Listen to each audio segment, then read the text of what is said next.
ہمارے ایک سبسکرائبر نے سوال کیا تھا کہ سردیاں ہیں، لوگ ڈرائی فروٹس کھاتے ہیں، تو کیا کوئی ایسا ڈرائی فروٹ بھی ہے جس کے بارے میں قرآن و حدیث میں ذکر موجود ہو یا اس کی کوئی شرعی حیثیت ہو؟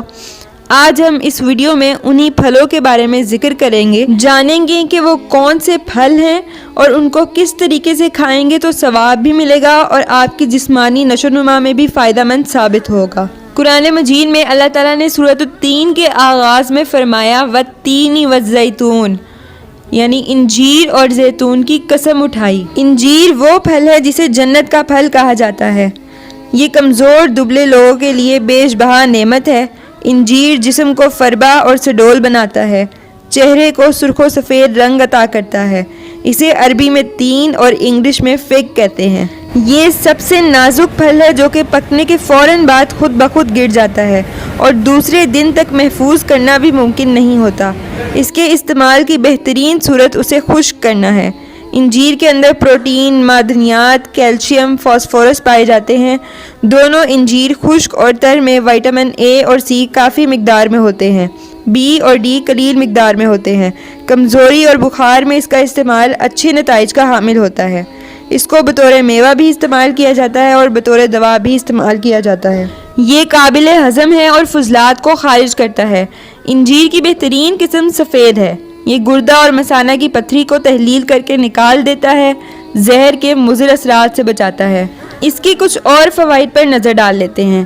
انجیر کو پانی میں بھگو کر استعمال کرنے سے دائمی قبض دور ہو جاتی ہے۔ خشک انجیر کو رات بھر پانی میں رکھ دیا جائے تو وہ تازہ انجیر کی طرح پھول جائے گا۔ اسے کھانے سے گلا بیٹھ جانا یا بند ہو جانے کے امراض نہیں ہوتے۔ سردی کے ایام میں بچوں کو خشک انجیر دی جائے تو ان کی نشو و نما کے لیے بے حد مفید ہے۔ انجیر ذود ہضم ہے اور دانتوں کے لیے بہترین ہے۔ کم وزن والوں اور دماغی کام کرنے والوں کے لیے انجیر بہترین تحفہ ہے۔ کھانسی، دمہ اور بلغم کے لیے بھی مفید ہے۔ انجیر کھانے سے منہ کی بدبو ختم ہو جاتی ہے۔ اس کا باقاعدہ استعمال سر کے بالوں کو دراز کرتا ہے، خون کے سرخ ذرات میں اضافہ کرتا ہے، زہریلے مادے ختم کر کے خون کو صاف کرتا ہے۔ جن لوگوں کو دماغ کی کمزوری کی شکایت ہو وہ اس طرح ناشتہ کریں کہ پہلے 3-4 انجیر کھائیں، پھر 7 دانے بادام، 1 اخروٹ کا مغز، 1 چھوٹی الائچی کے دانے پیس کر پانی میں چینی ملا کر پی لیں۔ کمر میں درد ہو تو اس کے 3-4 دانے روزانہ کھانے سے کمر درد سے نجات مل جاتی ہے۔ اس کے استعمال سے پرانی بواسیر کا بھی خاتمہ ہو جاتا ہے۔ اس کی ایک نمایاں خصوصیت یہ ہے کہ یہ سارے کا سارا پھل ہے، غذا اور دوا ہے۔ اس میں کوئی فاضل اور فالتو چیز مثلاً گٹھلی، بیج اور پھینکا جانے والا چھلکا نہیں ہے، لہٰذا یہ اس اعتبار سے جنت کے پھلوں کے مشابہ ہے کیونکہ جنت کے پھلوں میں بھی کوئی فاضل جز نہیں ہوگا۔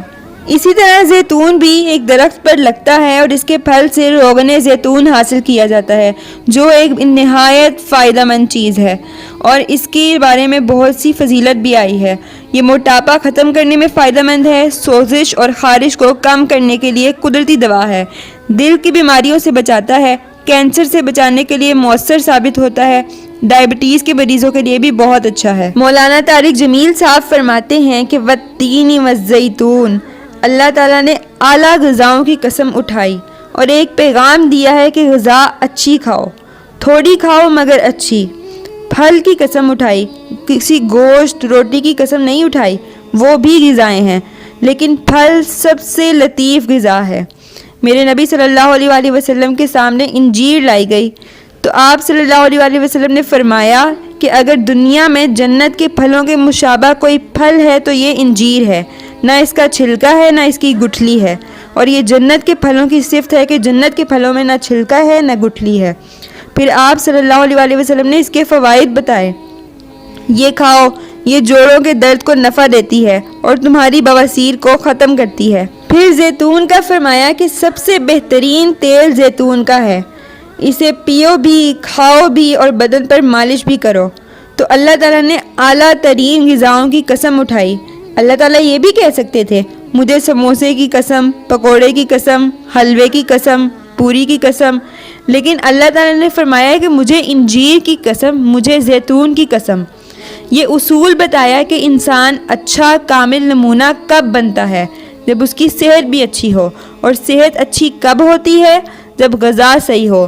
زیتون کڑوا ہوتا ہے اور انجیر میٹھی ہوتی ہے۔ ایک بدو نے جب یہ آیت سنی کہ اللہ تعالیٰ قسم اٹھا رہے ہیں کہ انجیر کی قسم، زیتون کی قسم، تو یہ کوئی بڑی مزیدار چیزیں ہوں گی، میں کھاتا ہوں۔ اس نے انجیر کھائی تو وہ ویسے ہی مزیدار ہوتی ہے، تو اس نے کہا واقعی اللہ تعالیٰ نے صحیح قسم اٹھائی ہے۔ پھر زیتون کھایا، زیتون کڑوا ہوتا ہے، تو کہنے لگا کہ لگتا ہے اللہ تعالیٰ نے چکھے بغیر ہی قسم اٹھا دی ہے اس کی۔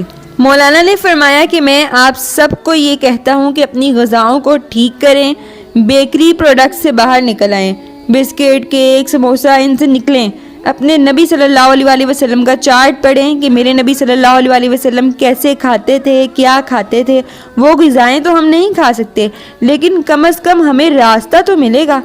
اور ایک مسلمان کے ذمے ہے اپنی صحت کی حفاظت کرے، کیونکہ اس سے کام لینا ہے، دنیا کا بھی اور دین کا بھی۔ مولانا مکی الحجازی صاحب کہتے ہیں کہ انجیر کو تازہ کھانے میں زیادہ فائدہ ہوتا ہے، اس میں بہت فائدے ہیں۔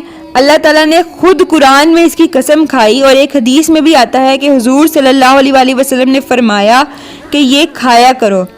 بعض حکماء یہ کہتے ہیں کہ انجیر کے 4-5 دانے لیں اور ان کو دھو لیں، دھو کے ایک گلاس پانی میں ڈال کے اس کو ڈھک کر رکھ دیں، وہ ساری رات رکھا رہے۔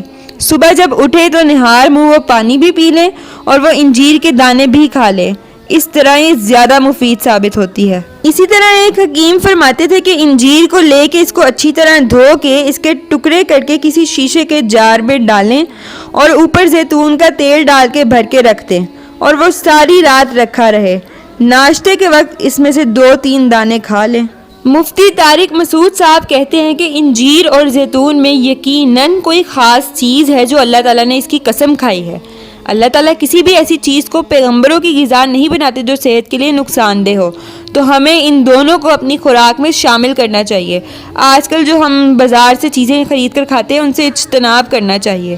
انجیر اور زیتون انتہائی طاقتور ہیں، ان میں کمال یہ ہے کہ یہ آپ کے جسم میں چربی پیدا نہیں کرتی اگر اعتدال سے ان کا استعمال کیا جائے۔ دونوں کولیسٹرول کم کرتے ہیں۔ قرآن مجید میں اللہ تعالیٰ نے زیتون کی الگ سے بھی فضیلت بیان کی ہے۔ زیتون کے درخت کو مبارک درخت کہا ہے۔ زیتون میں جسمانی کے ساتھ ساتھ روحانی فوائد بھی شامل ہیں، کیونکہ اللہ تعالیٰ نے اس کو مقدس جگہ پر پیدا کیا ہے۔ کوہ طور کا ذکر اس کے ساتھ ساتھ ہے، اور وہاں پر انسانی ہدایت کے لیے وحی اتری تھی۔ مفتی صاحب نے کسی سے پوچھا کہ انجیر کھانے کا سب سے بہترین طریقہ کیا ہے، تو حکیم صاحب نے بتایا کہ آپ انجیر کو زیتون میں ڈبو کر استعمال کریں، یعنی انجیر کے ٹکڑے کریں، 2-3 چمچے زیتون کے کپ میں ڈالیں اور انجیر کے ٹکڑے ڈبو دیں۔